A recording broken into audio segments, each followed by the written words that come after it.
tienen relevancia no solo para ustedes, sino relevancia nacional. Y es por eso que agradezco la invitación a la Junta Directiva, a ustedes, a la Junta en su conjunto, por permitirme en todo caso participar en este evento sumamente importante. Bueno, el día de hoy vamos a hacer una evaluación respecto a la resolución ministerial 421-2020 MINSA. Bueno, efectivamente, esta resolución fue emitida en el marco de una situación o un escenario que vivía el país. Este escenario tiene que ver precisamente con la pandemia del COVID-19. Y la pandemia del COVID-19 implicaba, se entiende, la toma de decisiones de naturaleza excepcional, ¿no? Excepcional. Y cuando hablamos de un criterio excepcional, estamos refiriéndonos a la necesidad de identificar la causa que motiva esta decisión, pero además estas decisiones son transitorias, es decir, mientras dure la pandemia, ¿correcto? Mientras dure la pandemia. Superada la pandemia, se entiende de que regresamos a un estado normal. Eso es lo que se entiende, ¿no? Entonces, esta resolución ministerial 421-2020 MINSA fue emitida en ese contexto. Y precisamente se va a sustentar sobre la base del artículo 9 del decreto de urgencia 016-2020. Ustedes saben que el decreto de urgencia 016-2020 fue una norma emitida en un periodo de interregno. ¿Qué significa el periodo de interregno? Es decir, cuando se cierra el Congreso. Recuerden, viene el gobierno de Vizcarra, plantea el cierre del Congreso, se cierra el Congreso y hay un periodo en el cual el Congreso deja de funcionar y solo funcionaba la comisión permanente. A ese periodo se llama periodo de interregno, ¿correcto? Es decir, de que el Ejecutivo toma decisiones legislativas a través de una fórmula jurídica. ¿Cuál es esa fórmula jurídica? El decreto de urgencia, ¿correcto? El decreto de urgencia. Pero la norma dice, instalado el Congreso, todas estas normas que se emiten son sujetos a control. Es decir, el nuevo Congreso que se instaló somete a control de todas estas normas o de todo el decreto de urgencia, y entre ellos el decreto de urgencia 016-2020, que el Congreso de la República en muchos extremos lo derogó, ¿correcto? Lo derogó. ¿Por qué? Porque esta norma, el decreto de urgencia 016, es un decreto que ha generado muchos conflictos, no solo les ha afectado a ustedes, les ha afectado a los obreros municipales, les ha afectado a todo el personal que ha estado o que está dentro de la administración pública, porque sus decisiones o los criterios que se aplican en este decreto de urgencia afectaban los derechos de los trabajadores como lo está afectando a ustedes. Pero en el extremo que los afecta a ustedes, no se ha debatido, no se ha declarado su ilegalidad. Entonces, por lo tanto, ahí está el problema. Y la resolución ministerial 421-2020 tampoco se ha declarado su nulidad y tampoco ha sido derogada. Y ustedes saben que, de acuerdo a lo que establece nuestro ordenamiento jurídico, un acto administrativo como este, que es una resolución ministerial, solo puede ser modificada por otra resolución ministerial, o en su defecto puede ser anulada o derogada por otra resolución ministerial. Mientras esta no sea derogada, sigue en vigencia, ¿correcto? Y por lo tanto, la resolución ministerial 421-2020 sigue vigente, que debió derogarse o debió anularse porque era una norma que se emitió en el marco de la pandemia y por lo tanto estaba sujeta a determinadas condiciones y excepcionalidades. La pregunta es ¿por qué no se hizo? Ya, esa es otra discusión. Pero hay que tomar en consideración de que esta norma fue emitida en el 2020, 21, 22, 23 23, 24, o sea, estamos a puerta de cumplir 5 años de vigencia.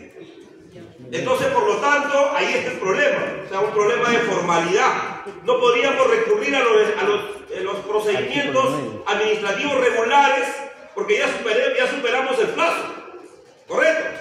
Sin embargo, nosotros hemos utilizado una fórmula que se conoce como la nulidad de oficio. ¿Cuándo estamos frente a una nulidad de oficio? Cuando la propia autoridad evalúa que la nulidad de oficio puede hacerse de parte, o la propia autoridad puede evaluar si esa norma vulnera la ley o no lo vulnera, ¿correcto? O en su efecto, aquella parte que es afectada, en este caso ustedes, estarían solicitando a la autoridad que lo emitió, ¿no? Evalúe, analice y determine de oficio su nulidad. Eso es lo que hemos solicitado, la nulidad de oficio.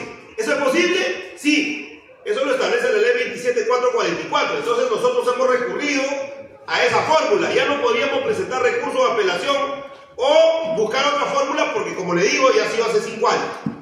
Entonces estamos solicitando la nulidad de oficio. Pero antes de llegar a la parte procesal, explicarle más o menos en qué nos afecta esta resolución y en qué nos afecta el artículo 9 del decreto de urgencia 016/2020. ¿Qué plantean estas normas? Plantean una homologación, una homologación de actividades, ¿no? La norma pretende o busca, o ya lo ejecutaron porque ya se ejecutó, se implementó. ¿Cuál es la implementación? Es buscar la homologación del personal técnico administrativo con el personal técnico asistencial. Cuando hablamos de homologación, entendemos que están en el mismo nivel, entendemos que hacen las mismas funciones, las mismas actividades, ¿no? Es decir, personal técnico administrativo, ya, a través de estas normas se permite, ingresan a ser personal técnico asistencial, a ser parte de lo que la norma, que es la ley 25333 y la ley 28561, que regula el trabajo de los profesionales técnicos asistenciales, donde establece un conjunto de requisitos, un conjunto de procedimientos, y uno de los requisitos que exige la ley es tener título profesional no universitario. ¿Qué significa título profesional no universitario? Que sea de un instituto superior, ¿correcto? O sea, lo primero que había que acreditar es esa condición, no la condición de trabajador asistencial, o en todo caso, estar capacitado para ejercer funciones asistenciales. Y eso implica, obviamente, tener un documento que es un título profesional no universitario otorgado por una institución debidamente certificada y reconocida. Eso es lo que dice la norma. Sin embargo, cuando plantean la homologación entre los trabajadores técnicos administrativos, o sea, siguen siendo técnicos administrativos, ¿correcto? Y pretenden homologarlo a los técnicos profesionales asistenciales, pretendiendo hacer creer o pretendiendo darle el mismo nivel y reconocerle las mismas funciones, implica ya una dificultad. ¿Por qué? Porque los técnicos administrativos tienen otra formación, otro perfil profesional, y además no están obligados a sustentar su capacidad profesional. O sea, no te exige título profesional universitario y no universitario. Dice que un técnico administrativo puede ser, por ejemplo, un estudiante universitario, una persona con estudios universitarios no concluidos, ¿no? Que puede ser, por ejemplo, un estudiante de Derecho, puede ser un estudiante de Administración, puede ser un estudiante de Contabilidad, de Economía, etc. Porque va a desarrollar solo actividades administrativas. Eso no quiere decir que las actividades administrativas no sean importantes, porque hay que cumplir formalidades, procedimientos. Obviamente hay que tener cierto manejo, por lo menos en los niveles administrativos. Sin embargo, en el desarrollo de las actividades asistenciales, ya tiene que ver con otro tipo de función, con otro tipo de actividad. Y eso está vinculado fundamentalmente a los cuidados y está vinculado fundamentalmente a garantizar, en todo caso, el buen tratamiento en el terreno de la salud de las personas. Es decir, que incluso las decisiones que podría tomar este personal técnico asistencial puede influenciar en el propio proceso de tratamiento, lo que significa que debe tener una capacitación, debe tener capacidades debidamente reconocidas, debidamente formadas. ¿Para qué? Para poder cumplir adecuadamente su trabajo y su función. Entonces, las autoridades o quienes han tenido la responsabilidad de emitir estas normas, específicamente el decreto de urgencia 016-2020, no han analizado ese escenario. Bueno, decía, podíamos entenderlo porque estábamos en una etapa de pandemia. No había personal asistencial, estábamos en una situación sumamente grave, sumamente excepcional, entonces por lo tanto, entre comillas, podría ser entendible. Pero eso ya se superó. Pero eso ya pasó. Entonces, por lo tanto, estamos en condiciones totalmente distintas. Estamos en una situación que ya no es excepcional, sino es una situación normal. ¿Y qué es lo que tendría que suceder? Que todo el personal administrativo que ingresó a la ley 25.333 y a la ley 28.561 como consecuencia de la aplicación del artículo 9 del decreto de urgencia 016-2020, debió regresar a su misma función de origen, porque estaba cumpliendo una función excepcional, temporal, de apoyo, de ayuda. Pero no, aquí se está pretendiendo establecer, o se ha establecido ilegalmente, de que ya estarían en su condición de nombrados, ¿no? En su condición de permanentes, en su condición de personal asistencial ya. Entonces ahí estamos en un grave problema. Y digo un grave problema, ¿por qué? Porque ya vamos a analizar ahora el tema del punto de vista jurídico. Esto ha sido elaborado por un decreto de urgencia, y de acuerdo a lo que dice la teoría jurídica respecto al principio de jerarquía de leyes, ¿no? Hay un principio fundamental en el derecho que es el principio de jerarquía normativa. ¿Qué dice el principio de jerarquía normativa? Primero está la Constitución, segundo está la ley y tercero están las normas administrativas, ¿correcto? La resolución ministerial 421-2020 es una norma administrativa, está abajo.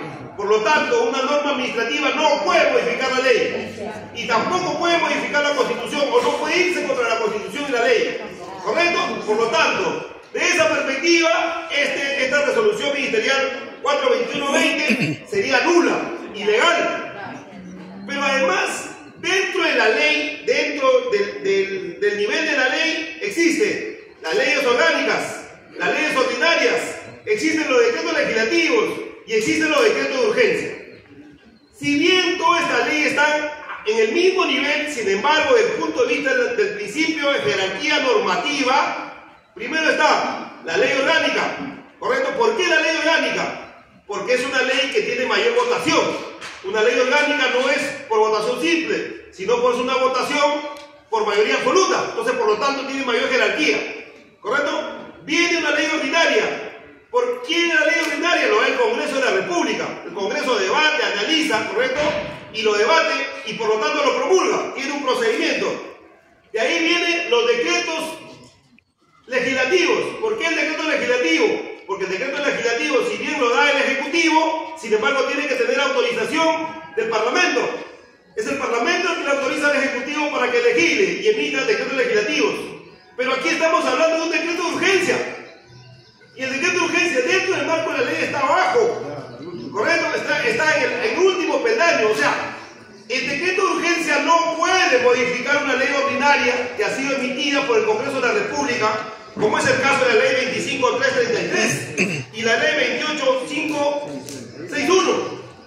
Tendría que haber sido modificado por otra ley de ese mismo nivel, con esas mismas características. Es decir, haber sido dado por el Congreso de la República, haber cumplido el procedimiento de aprobación y publicación de la norma para que recién lo modifique. Acá no. Acá se ha incorporado un nuevo concepto o un criterio a través de un decreto de urgencia que es una norma jurídica, si bien goza de legalidad como consecuencia de quien lo otorga, sin embargo su contenido vulnera la ley ordinaria, que en este caso sería la ley 25.333 y la ley 28.561. Entonces, por lo tanto, el decreto de urgencia 016-2020 es ilegal, debió declararse ilegal. Y ahí está el tema. ¿Cuánto es el plazo para interponer una demanda de inconstitucionalidad frente a una norma de esta naturaleza? Porque en este caso, respecto al decreto de urgencia 016, corresponde una demanda de inconstitucionalidad. Son 6 años. ¿Correcto? 2020, 21, 22, 23, 24, 25. O sea, estamos en el plazo de presentar una demanda de inconstitucionalidad. ¿Correcto? Pero hay un problemita con la demanda de inconstitucionalidad, que cualquiera no lo puede presentar. ¿Quién lo presenta? O un congreso, o un colegio profesional, o el Congreso, o el Ejecutivo, o el Ministerio Público, o la Defensoría del Pueblo, o 5.000 ciudadanos. Entonces, en este caso, tendríamos que recurrir a estas instituciones, a cualquiera de esas instituciones, para que presente la demanda de inconstitucionalidad, para que lo firme, ¿correcto? Porque solo ellos pueden interponer, o en su defecto, recabar 5.000 firmas, ¿correcto? Para que la CONTAP, que es una institución debidamente registrada, debidamente en todo caso reconocida por las instancias correspondientes, presenta una demanda de inconstitucionalidad contra el decreto de urgencia 016 para declarar su ilegalidad a través del Tribunal Constitucional. Ahora, en la vía administrativa, nosotros hemos interpuesto hemos solicitado que se declare la nulidad de oficio de la resolución 21.421-2020, pero como es una nulidad de oficio, está sujeta a la voluntad de la autoridad que lo emitió. ¿Qué ha dicho la autoridad? Lo ha corrido traslado a la presidencia del Consejo de Ministros. ¿Qué ha dicho? No, yo no estoy facultado para pronunciarme sobre este extremo, y lo ha pasado o lo ha corrido traslado al Consejo, a la presidencia del Consejo de Ministros. ¿Qué va a decir la presidencia del Consejo de Ministros? No, yo no soy responsable porque esto es un tema estrictamente de salud, lo va a regresar al Ministerio de Salud. Ya. De acuerdo a ley, iniciado un proceso administrativo, la autoridad administrativa tiene 30 días hábiles para pronunciarse. Ya pasó los 30 días, ¿correcto? Entonces, nosotros tendríamos que interponer una apelación ficta. ¿Por qué una apelación ficta? ¿Qué cosa es una apelación ficta?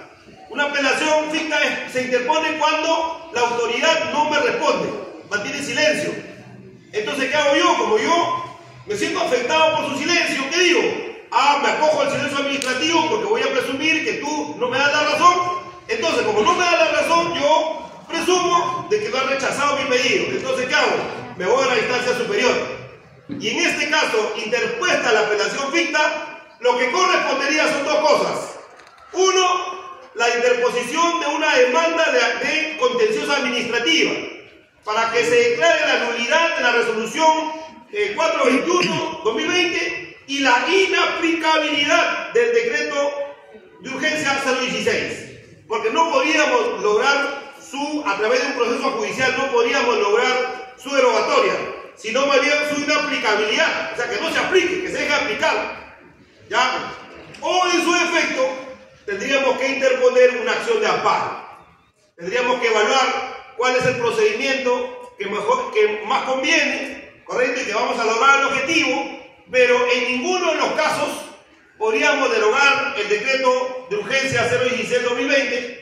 A lo máximo que podríamos aspirar es a su inaplicabilidad por mandato judicial.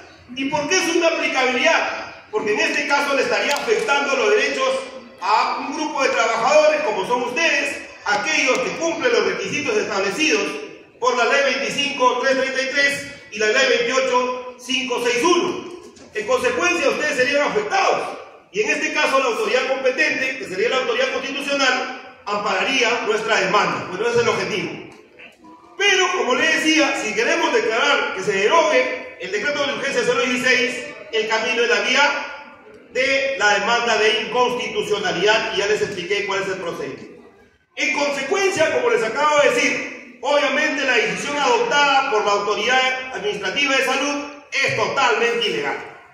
Por un lado, no solo vulnera el ordenamiento jurídico, por otro lado, vulnera los derechos de los trabajadores asistenciales, pero por otro lado, pone en riesgo, correcto, a los propios beneficiarios del servicio de salud, porque están siendo atendidos por personal que no cumple el perfil y por lo tanto aquí estamos frente a un problema serio. Entonces, desde ese punto de vista ya no es un problema de los trabajadores únicamente, ya es un problema del servicio, es un problema de salud que afecta a los ciudadanos, a las personas comunes y corrientes que obviamente hacen uso del servicio de salud. En consecuencia, y con esto termino, estamos frente a una total ilegalidad, irregularidad y por lo tanto hay que asumir su defensa para lograr su anulabilidad y su inaplicación en el caso del decreto de urgencia 016. Muy bien, por mi parte, muchas gracias y estoy comprometido.